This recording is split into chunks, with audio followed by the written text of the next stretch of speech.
하나님의 은혜는 미치는 대상에 따라 크게 두 가지로 나눠집니다. 일반 은혜와 특별 은혜가 있습니다. 일반 은혜는 하나님께서 예수를 믿는 사람이나 믿지 않는 사람이나 누구에게나 베푸시는 은혜입니다. 하나님께서 천지를 창조하셨을 때 베풀어 주신 수많은 선물이 바로 일반 은혜에 해당되는 것입니다. 첫째 날 인간에게 필요한 빛을 주셨습니다. 둘째 날 하늘과 공기를 우리에게 허락해 주셨습니다. 셋째 날 땅의 흙과 바다의 물이 인간에게 필요하죠.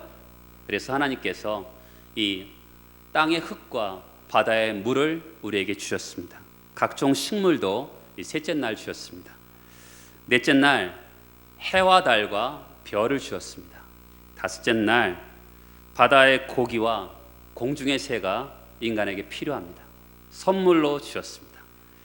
여섯째 날 인간에게 반드시 필요한 땅의 가축과 들짐승이 우리에게 허락해 주셨습니다. 인간에게 이 모든 것은요, 하나라도 없으면 살아갈 수가 없습니다. 이것을 예수 믿는 사람이나 믿지 않는 모든 사람들에게 일반 은혜로 주신 것이죠. 하나님의 일반 은혜는 이 창조에 속한 은혜인 것입니다. 그러나 불행하게도 처음 창조된 우리 인간은 하나님께 죄를 범했습니다. 하나님을 거역한 것이죠. 인간의 죄는 결과적으로 굉장히 비참한 결과를 가져왔습니다. 첫 번째는 죄값을 받아야 되는 형벌입니다. 죄는요, 죄의 값이 있습니다. 죄는 형벌이 따릅니다. 죄의 형벌로 죽음의 세 가지 단계가 있습니다. 첫 번째는 영적인 죽음입니다. 몸은 아직 살아있는데 영적으로 죽어 있어요. 이것을 하나님과의 관계가 끊어진 상태를 영적으로 죽었다라고 합니다. 예수 믿지 않는 사람들은 다 살아있는 것 같은데 죽었다라고 성경은 이야기하고 있는 것이죠. 두 번째, 육체적인 죽음입니다. 육체적인 죽음은 영혼이 떠나가면 몸이 기능을 상실하죠. 흙으로 분해됩니다. 영혼은 음부에 들어가서 예수 그리스도를 믿지 않는 사람들은 고통을 당하게 됩니다. 세 번째는 영원한 죽음입니다. 예수 그리스도가 재림 시 불신자들의 몸이 다시 부활합니다. 제가 계속 강조하지만 부활은 예수 믿는 사람도 부활하고 예수 믿지 않는 사람도 부활합니다. 그런데 부활이 다르죠. 예수 그리스도를 믿지 않는 사람들은 영원한 불못에 들어가는 영원한 형벌을 위해서 그들은 다시 부활합니다. 우리는 예수 믿는 사람들은 영원한 축복, 영원한 영생을 위해서, 영원한 생명을 누리기 위해서 부활하는 것이 다른 것이죠. 인간이 죄인 되었을 때 또 하나의 결과는 우리 본성이 오염됩니다. 사람은 인격체를 가지고 있죠. 인격하면 세 가지죠. 지적으로, 정신적으로, 영적이라고 표현하잖아요. 인간의 지성은 하나님을 모릅니다. 인간의 감성은 하나님을 미워합니다. 인간의 의지는 하나님을 사랑할 줄도 모르기 때문에 인간이 아주 비참한 지경에 처하게 되는 것입니다. 하나님의 특별 은혜는요, 신자에게만 주는, 예수 그리스도를 믿는 사람에게만 주는 은혜인 것입니다. 그것을 뭐라고 얘기하냐면 죄 용서를 받는 것입니다. 여러분, 죄 때문에 사망이 왔죠? 그러면 인간에게 가장 큰 문제가 뭐냐면 죄의 문제를 해결하는 것입니다. 죄를 용서받는 것이죠. 죄를 용서받는다는 게 뭐죠? 하나님과의 관계가 회복되는 것입니다. 죄가 용서받는 게 뭡니까? 구원받는 겁니다. 죄가 용서받는 게 뭡니까? 죽음에서, 영원한 사망에서 건진받아서 거듭난 생명이 되는 것입니다. 죄가 용서받는 게 뭡니까? 영원한 형벌, 지옥 형벌을 받지 않는 것입니다. 그래서 예수 그리스도를 믿는 사람들의 특별 은혜, 죄의 용서함은 굉장히 중요한 것입니다. 성경은 하나님의 특별한 은혜를 받은 사람을 살아있는 사람이라고 얘기하고 있고, 성경은 하나님의 특별한 은혜를 받지 못한 사람을 죽은 사람이라고 하고 있습니다. 그렇다면 우리가 어떻게 죄의 용서를 받을 수 있을까요? 하나님께서 예수 그리스도를 특별한 방법을 통해서 이 땅에 보내주셨습니다.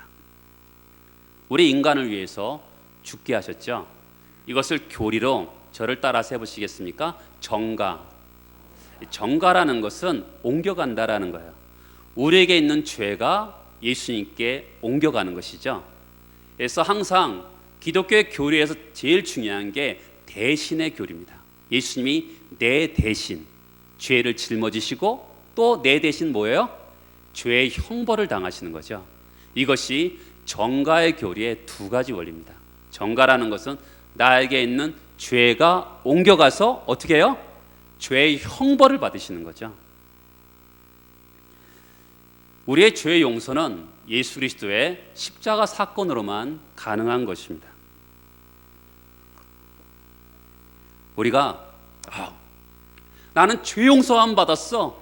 이것은 뭐냐면 예수님의 죽음이 내 대신 죽으심이라는 것을 믿어질 때 되는 것입니다. 이러한 믿음으로 우리의 영혼은 자유함을 얻는 거죠. 죄에서 자유함을 얻은 것이죠.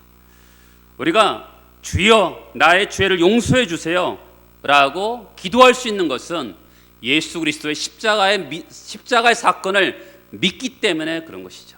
기독교는요, 어떤 교리를 믿는 게 어떤 사인 것이 아니라 사건을 믿는 거죠. 하나님이 하신 사건을 믿는 겁니다. 어떤 사건이죠? 나의 죄를 용서하시기 위해서 정말 2000년 전에 십자가에서 죽으시고 부활하시고 승천하신 그 사건을 믿는 겁니다. 그래서 하나님 나의 죄를 용서해 주세요라고 기도할 수 있는 것은 십자가의 그 사건을 정말 나를 위해서 죽으신 그 사건을 믿기 때문에 죄를 용서해 주세요라고 기도할 수 있는 거죠. 예수 그리스도의 십자가 사건은요, 나의 과거, 현재, 미래의 모든 죄까지 용서해 주실 것입니다. 그런데 우리가 죄의 형벌은 완전히 용서받았지만 죄의 오염이 남아있죠. 우리는 날마다 생각으로, 말로, 행동으로 죄를 짓습니다. 그런데 여러분 기억할 게 있죠. 우리가 매일 짓는 죄로, 예수 믿는 사람들은 매일 짓는 죄로 지옥에 가지는 않습니다. 왜 그렇죠? 예수 그리스도께서 죄의 형벌을 다 받으셨기 때문에 그렇습니다. 그러나 우리는 매일 짓는 죄 때문에 하나님과 관계가 서먹해집니다. 아버지와 어머니에게 잘못하면 뭔가 서먹하잖아요. 그런 것처럼 우리가 하나님과의 죄를 지으면 관계가 서먹해지는 것입니다. 그래서 매일같이 죄를 고백할 필요가 있는 것이죠. 죄의 형벌을 면해지는 게 아니죠. 이미 우리는 예수를 믿을 때 죄의 형벌이 면해진 겁니다. 매일같이 죄를 고백하는 것은 하나님과의 관계가 회복되기 위해서, 교제가 회복되기 위해서 그런 것이죠. 베드로에게 예수님이 그러시잖아요. 너는 이미 온 몸이 깨끗해졌다. 그러니까 이제 발만 씻으면 된다고 말씀하고 있는 것이죠. 우리가 날마다 죄를 용서해 주세요라고 기도드리는 사람은요, 날마다 하나님의 특별한 은혜를 받으면서 살아가는 사람입니다. 우리 죄를 용서해 주세요라고 고백하는 사람은 예수 그리스도의 보혈로 손과 발을 씻는 사람입니다. 날마다 죄를 용서해 달라고 기도하는 사람은 십자가 앞에 가까이 나아가는 사람입니다. 우리는 낮은 기준에서 우리 죄를 하지 않습니다. 하나님의 말씀이 우리의 기준이죠. 하나님을 온전히 사랑하고 이웃을 온전히 사랑하라는 그 기준에서 보면 우리는 항상 자격 미달이고 함량 미달인 것입니다. 우리 죄를 용서해 주세요라고 간절히 기도할 때 하나님과의 교제가 더 풍성해지는 것입니다.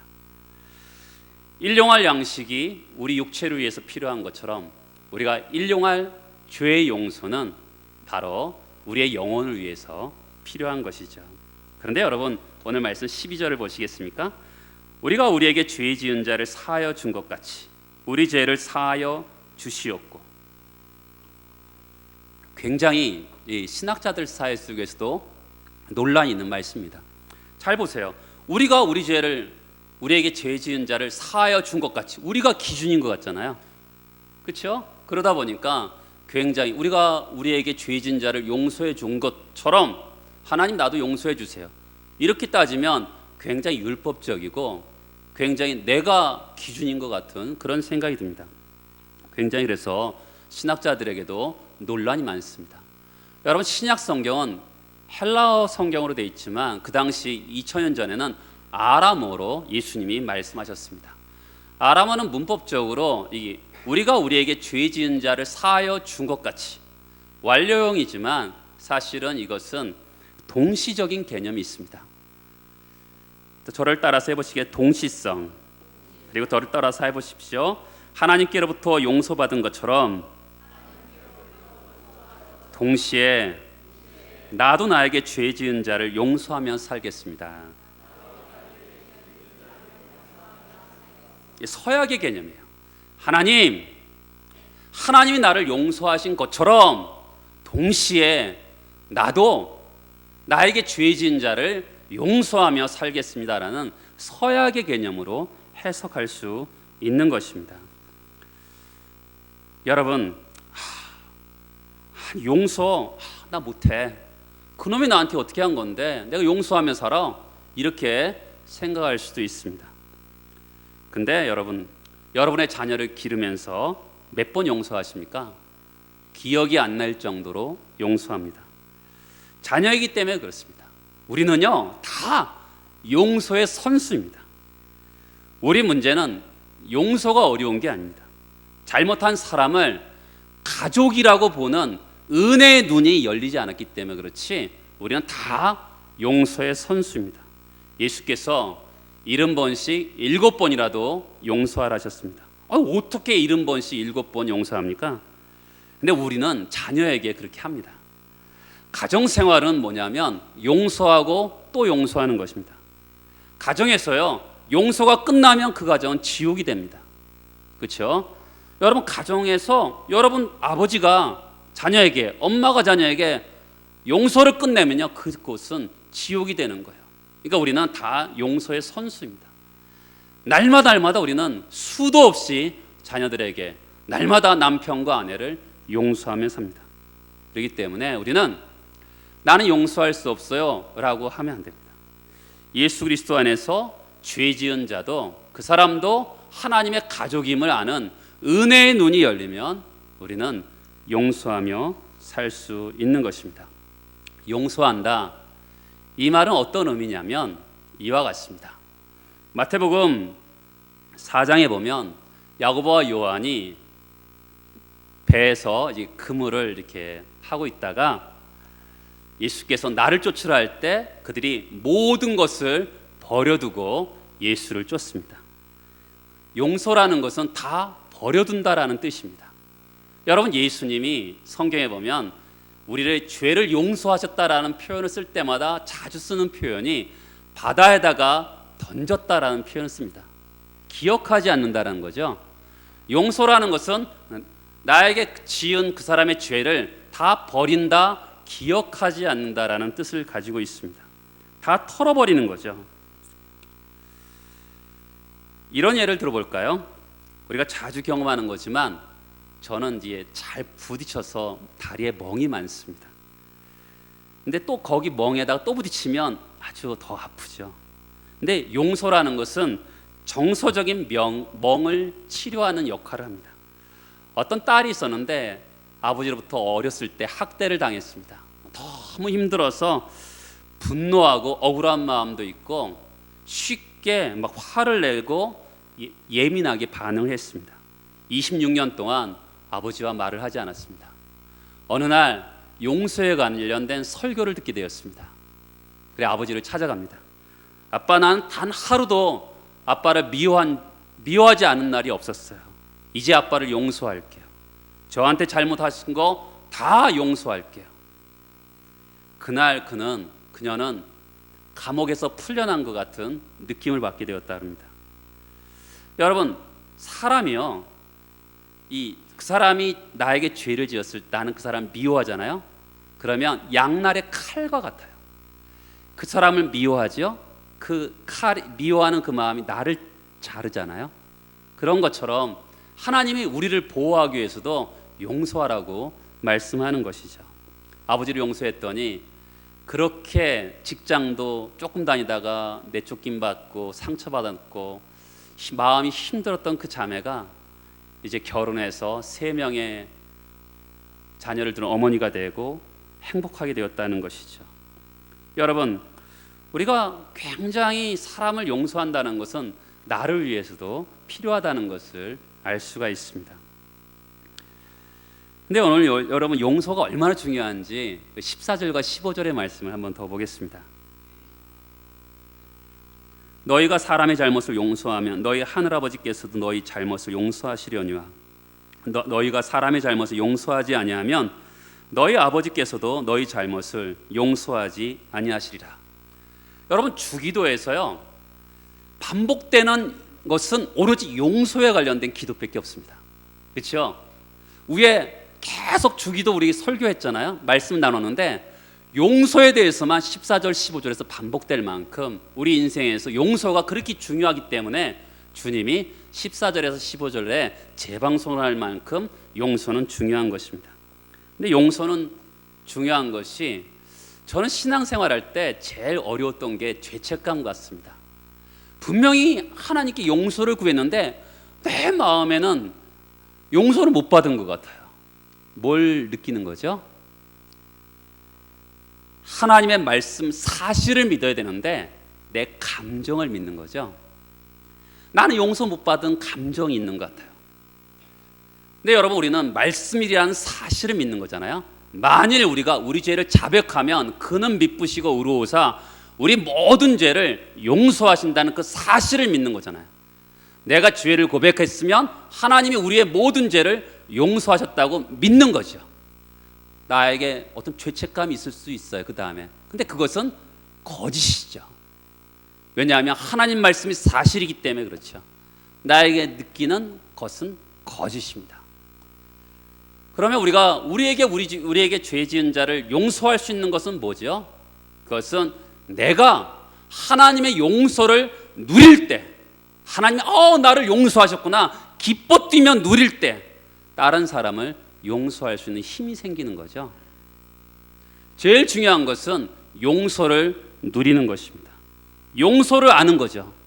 성경에 보면 죄는 부채로 해석하고 있습니다. 1만 달란트 빚진 자였는데, 나를 1만 달란트 빚진 자였는데 내가 용서받았어요. 100달러의 죄를 지은 사람 용서할 수 있는 거죠. 어떻게 해요?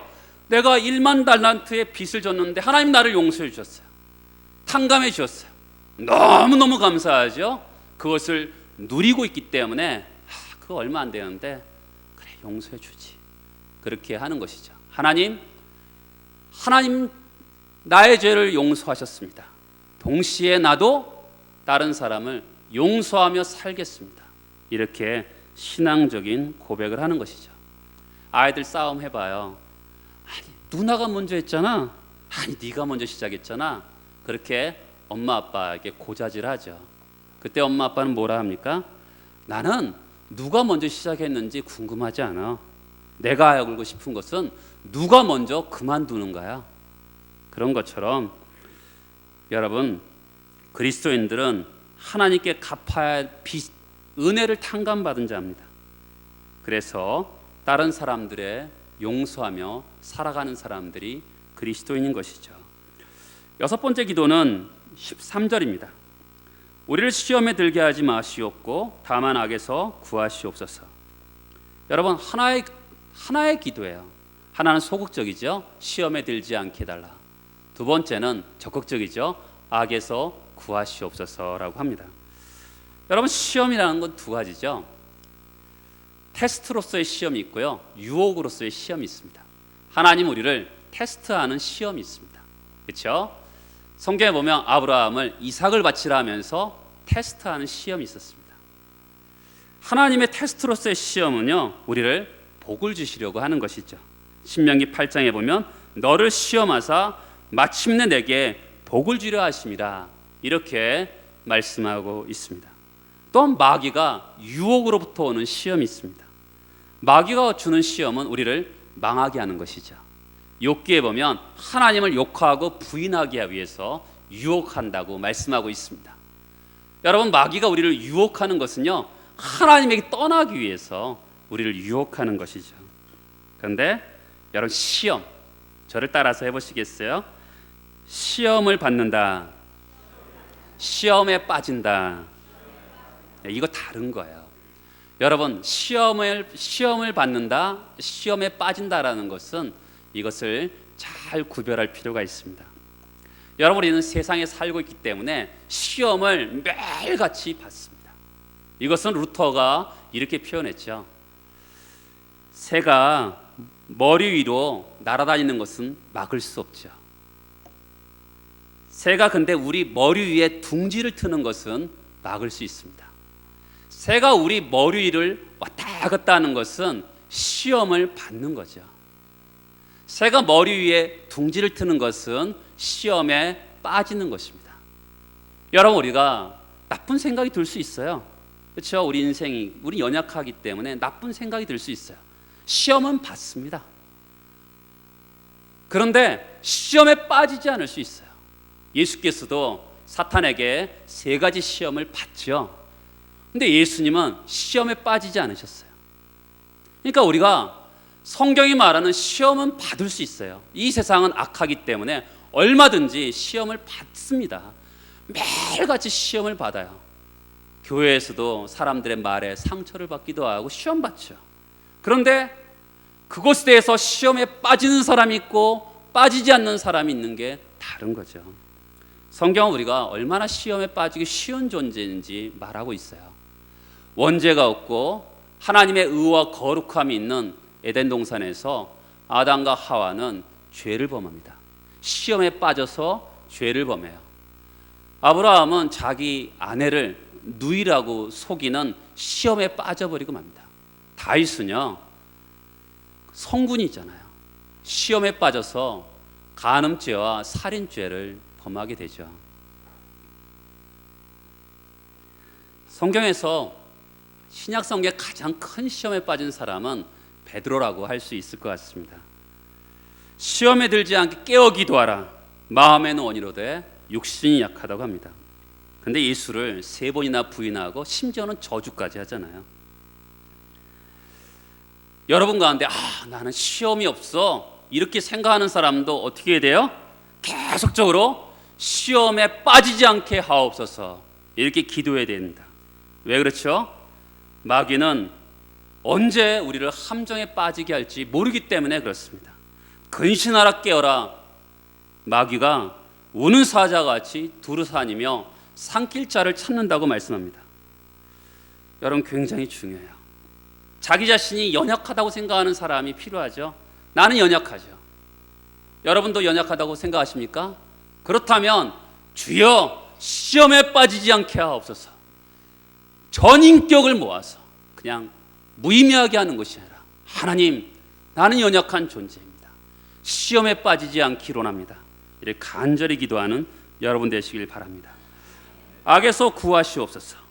이것은 악한 자에게서 구하시옵소서예요. 여러분, 이 기도를 통해서 악이 실제한다는 것을 깨달아야 되죠. 여러분, 우리는 눈으로 보는 것만 믿으려는 경향이 있습니다. 도마에게 예수님 찾아오셔서 너는 눈으로 봐야지 믿느냐? 보지 않고 믿는 것이 복되다라고 말씀합니다. 악도 마찬가지죠. 악한 것, 마귀 눈에 보이지 않습니다. 그러나 실제합니다. 여러분, 인격적인 존재인 사탄은요 굉장히 강하게 역사합니다. 전쟁도 일으키고 다툼과 간음과 수많은 죄들을 일어나게 합니다. 그러면 우리에게 질문이 하나 있습니다. 아니, 하나님 악을 제거해 버리시지 악에서 구하시옵소서. 이런 기도를 하게 하냐는 거죠. 안 그렇습니까? 아니, 하나님이 전능하신 분 아닙니까? 무슨 악에서 구해달라고 그런 기도가 왜 필요해요? 그냥 악을 없애버리면 되지 않겠습니까? 무신론자들이 주장하는 제기입니다. 악의 존재를 알고도 악을 없애지 않는 그 하나님은 전능한 분이 아니다. 악의 존재를 알고 능력도 있는데 그렇게 하지 않으면 하나님은 선한 분이 아니다. 이렇게 무신론자들이 얘기합니다. 저는 청년 시절에 하나님은 악을 왜 허락하시는가? 이런 책이 있어요. 조그만 소책자가 있는데 하나님은 왜 전쟁을 허락하시는가? 이 책은 좀 두툼합니다. 하나님이 왜 악을 허용하시는가? 그것의 중점적인 내용은 제가 여러분들에게 여기 쭉 써왔는데 어려워서 설명하지 않고요. 결론은 인간의 자유의지 때문이다. 이런 표현을 합니다. 그렇다고 그 답이 완전한 대답일 수는 없죠. 근데 왜 하나님이 악을 허용하실까요? 하나님이 악을 허용하시면서 심판을 미루신다는 거 여러분 아세요? 베드로후서에 보면 주의 약속은 어떠니 더디다고 생각하는 것 더딘 것이 아니라 오직 너희를 대하여 오래 참으사 아무도 멸망하지 않고 다 회개하기에 이르기를 원하시느니라. 여러분, 하나님이 악을 허용하시기 때문에 하나님이 오늘도 구원하는 백성을 기다리시고 구원하신다는 이야기죠. 하나님이 얼마나 악을 허용하시는가를 가장 잘 나타내는 것은 십자가죠.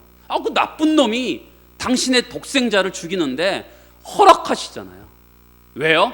우리의 구원을 위해서. 그 악한 자들 죽여버리고 예수를 십자가에 못 박지 못하게 한다면 우리의 구원은 끝나는 거잖아요. 하나님의 악을 허용하시는 가장 극단적인 표현은 십자가 사건입니다. 여러분, 이 악, 이 세상의 구조적인 악도 있죠. 그리고 우리 마음의 악도 있습니다. 근데 하나님은 이 세상의 모든 것들을 마음대로 다 하실 수 있죠. 인간의 건강, 재산, 돈, 자녀, 생명까지 마음대로 하실 수 있어요. 근데 성경에서 유달리 하나님께서 마음대로 하실 수 없는 게 있는데 그것은 인간의 마음입니다. 항상 인간의 마음을 인간이 열어야지만이 하나님이 들어가신다는 표현을 쓰잖아요. 항상 인간에게는 악이 있습니다. 마음에. 그때 인간의 마음, 우리의 마음을 열면 예수를 우리의 주인으로 모셔드릴 때 악에서 구해지는 거죠. 항상 여러분들이 마음에 악한 마음이 들고 이상할 때 항상 하나님 악에서 구하시옵소서. 이것은 어떻게 보면 교리적인 기도라면 생활적인 기도는 하나님 그분을 나의 왕으로 모십니다. 나를 다스려 주옵소서. 이런 기도라고 할 수 있을 것 같습니다. 여러분, 그리고 송영이죠. 주기도는 하늘에 계신 우리 아버지여 하면서 아버지를 부르면서 시작합니다. 그리고 하나님에 관련된 세 가지 기도, 인간의 필요에 관련된 세 가지 기도로 합니다. 그런데 이 송영 마지막 보시겠어요? 13절 나라와 권세와 영광이 아버지께 영원히 있사옵나이다. 아멘. 각주 4번 보시겠어요? 고대 사본에는 이 가로 내 구절이 없다라고 되어 있습니다. 신약 성경은 원본이 있고 사본이 있습니다. 여러분, 우리에게 내려오는 것은 원본은 없어요. 사본이 있는 거죠. 그 중에 사본 중에서도 가장 오래된 성경에는 나라와 권세와 영광이 아버지께 영원히 있사옵나이다. 아멘. 이건 없다라는 거예요. 그러면 왜 이 성경이 지금 기록되어 있을까요? 그것은 초대교회 시절에 그들이 주기도를 마친 다음에 초대교회 백성들이, 성도들이 습관적으로 송영을 한 거죠. 나라와 권세와 영광이 아버지께 영원히 있사옵나이다. 아멘. 그러면서 주기도를 마쳤다고 하는 것이죠. 여러분, 우리는 기도 탄식하면서 할 수도 있죠. 기도 울 수도 있습니다. 하면서 때로는 기도가 감사 기도를 드릴 때도 있고요. 때로는 기도하면서 하나님 어떻게 이렇게 하실 수 있어요? 원망스러운 기도도 할 수 있습니다. 큰 소리로 기도할 때도 있고 나지막하게 기도할 때도 있습니다. 근데 중요한 것은 기도를 어떻게 마치느냐가 굉장히 중요합니다. 여러분들이 올바른 기도를 했다면 마지막에 이르러서 하나님의 존재와 하나님의 위대함과 하나님의 영광을 찬양하게 돼 있어요. 여러분, 꼭 그렇게 돼 있습니다. 기도를 그 사람이 올바르게 했다면 꼭 기도는 마무리가 잘 되게 돼 있어요. 개역 성경에는 대개라는 말이 있죠. 대개의 나라와 권세와 영광이 아버지께 영원히 있사옵나이다. 근데 개역 개정에는 없어요. 대개라는 말은 이런 뜻입니다. 따라서 해보시겠어요? 왜냐하면 주기도를 다 한 다음에 왜 그런가 하면 나라와 권세와 영광이 아버지께 영원히 있기 때문에 그렇습니다. 구체적으로 말하면 아버지 우리에게 양식을 주세요. 왜냐하면 이 나라는 아버지의 것이기 때문에 그렇습니다. 아버지 저의 죄를 용서해 주세요. 왜냐하면 아버지에게는 우리의 죄를 용서할 권세가 있기 때문에 그렇습니다. 이런 표현을 하는 것이죠. 여러분 그 당시 마태복음을 들었던 유대 공동체가 있어요. 이 마태복음은 유대 공동체, 예수 그리스도를 믿는 유대인들에게 쓴 서시입니다. 그 사람들은 그 당시 재산도 다 뺏기겠고요, 몸도 학대를 당하고 이루 말할 수 없는 고통을 당하고 있었습니다. 그때 그들은 하나님에 대한 확실한 믿음이 있었어요. 나라와 권세와 영광이 영원히 아버지께 있습니다. 그들에게는 하나님 나라를 보는 눈이 있었던 것이죠. 그렇기 때문에 그렇게 할 수 있었던 것입니다. 여러분 성경을 다시 한번 더 나누어 보겠습니다. 그 나라는 아버지께 영원히 속해 있습니다. 이 하나님 나라가 보기에는 약해 보여요. 자기들이 볼 때 너무나 미약해 보입니다. 싸움에 지는 것 같고 악이 득세하는 것 같지만 예수가 오시면서 하나님 나라가 이미 왔고 그 하나님 나라가 완성될 것을 믿는 거죠. 하나님, 영원히 하나님 나라의 주권은 아버지께 있습니다. 이런 믿음 속에서 고백하는 것이죠. 두 번째, 권세가 아버지께 영원히 있습니다. 따라서 해보시겠어요? 예수 믿는 사람은 낙관주의자다. 권세라는 게 능력이잖아요. 성도는 절대로 지지 않는 싸움을 한다는 것이죠. 아버지께 권세가 있기 때문에 그렇습니다. 할 수 있거든이 무슨 말이냐? 믿는 자에게는 능치 못함이 없느니라.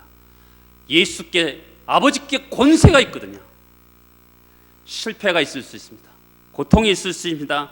좌절이 있을 수 있습니다. 그런데 권세가 아버지께 있는데 반드시 승리할 것이다. 그 표현을 하는 거죠. 여러분 우리가 주기도를 할 때 권세가 아버지께 있습니다. 주님, 지금 나는 눈물이 있고 아픔이 있는데 지금 이 순간을 지나면 어려움이 있지만 주님 결국에는 승리할 것을 믿습니다. 그 고백을 하는 것이죠. 주기도의 고백은 인격을 담는 기도예요. 그냥 무의미한 기도가 아니라 하나님, 권세가 아버지께 있기 때문에 나는 승리할 것입니다 라고 고백하는 거죠. 그 영광은 아버지께 영원히 있습니다. 온 세상에 영광받기에 합당하신 이름이잖아요. 아버지라고 부를 때 얼마나 은혜스럽습니까? 여러분 주기도를 보세요. 하늘에 계신 우리 아버지로 시작해서요, 아버지께 영원히 있습니다. 아버지로 끝나잖아요. 아버지의 사랑이 그 안에 녹아져 있는 것을 볼 수 있는 것이죠. 한국교회 변화는요, 기도의 변화로서부터 시작될 줄 믿습니다. 자기중심적인 바리새인들의 기도와 달리 하나님께 초점을 두는 그런 기도를 우리에게 가르쳐주고 있습니다. 이방인들처럼 주문처럼 외우는 그런 형식적인 기도가 아니라 인격을 담아서 하는 기도를 우리에게 가르쳐주고 있는 것이죠. 아멘 그러잖아요. 그대로 이루어질 줄 믿습니다. 하나님 나라가 이 땅에 임할 수 있도록 그 기도처럼 제가 살겠습니다. 이렇게 고백하는 거죠. 제가 처음 시작할 때 여러분들과 같이 초대교회 성도들은 세 가지를 배웠다라고 말씀드렸습니다. 새신자가 왔을 때 신앙 고백, 사도신경은 신앙 고백을 가르쳐줬습니다. 십계명은 생활 윤리를 가르쳐줬다고 말씀드렸습니다.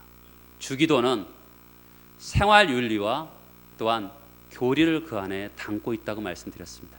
제가 세 번의 주기도에 대한 설교를 하면서 한편에서는 교리를 가르쳐드리고 한편에는 여러분들에게 그 안에 나타나는 생활 윤리를 말씀을 드렸습니다.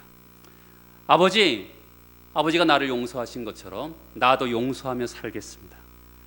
그 나라가 온 땅에 편만할 수 있도록 제가 전도하며 살겠습니다. 아버지께 권세와 영광이 있습니다. 하나님, 저는 반드시 승리할 줄 믿습니다. 그렇게 믿음으로 살겠습니다. 그렇게 고백하는 여러분들이 날마다 드리는 주기도가 되길 축복합니다. 다 같이 일어나셔서 기도하시겠습니다.